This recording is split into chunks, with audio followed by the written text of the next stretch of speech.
Barat special നമ്മൾ കണ്ണൂർക്കാരുടെ ചക്കരച്ചോറ് ഉണ്ടാക്കാൻ വേണ്ടിയിട്ട് 1 കപ്പ് കുത്തിയ ഗോതമ്പ് കഴുകി വൃത്തിയാക്കിയതിന് ശേഷം വെള്ളത്തിൽ 3 മണിക്കൂർ കുതിർത്ത് വെക്കുക. പിന്നെ കുത്തിയ ഗോതമ്പ് കിട്ടിയില്ലെങ്കിൽ നിങ്ങൾക്ക് വെള്ള ഗോതമ്പ് ചെറിയ ഗോതമ്പായാലും മതി. ഒന്ന് കുതിർത്തതിന് ശേഷം ഒരു 10 വിസിലിൽ 1/2 ടീസ്പൂൺ ഉപ്പും കൂടി ചേർത്തിട്ട് വേവിക്കുക. വന്നതിന് ശേഷം ഒരു പാത്രത്തിലേക്ക് മാറ്റി വെക്കുക. ഇനി നമുക്ക് കടലപ്പരിപ്പ് വേണം. 1/2 കപ്പ് കടലപ്പരിപ്പ് കഴുകി വൃത്തിയാക്കിയതിന് ശേഷം 1/4 ടീസ്പൂൺ ഉപ്പും കൂടി ചേർത്തിട്ട് വേവിച്ചെടുക്കുക. അതും കൂടി ഗോതമ്പിൽ ഒഴിച്ചു കൊടുക്കുക. ഇനി പിന്നെ വേണ്ടത് തേങ്ങയുടെ 2 പാലാണ്. ഞാനിവിടെ 1.5 തേങ്ങ എടുത്തിട്ടുണ്ട്. ആദ്യത്തെ പാൽ മാറ്റി വെച്ചിട്ടുണ്ട്.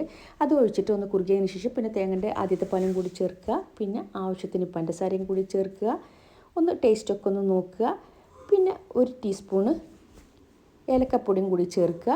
എന്നിട്ട് ചെറിയ തീയിലൊന്ന് ഇളക്കിയിട്ട് ഒന്ന് ചെറിയൊരു തിള വരുന്ന സമയത്ത് നമുക്ക് ഇത് കുറച്ച് തണുത്തതിന് ശേഷം സേവിങ് ഡിഷിലോട്ട് മാറ്റാം. ചൂടായിട്ടും കഴിക്കാം, തണുത്തിട്ടും കഴിക്കാം. സൂപ്പർ ടേസ്റ്റാണ്. എല്ലാവരും ഈ ബറാത്തിന് ട്രൈ ചെയ്ത് നോക്കുക. ഫീഡ്ബാക്ക് അറിയിക്കുക.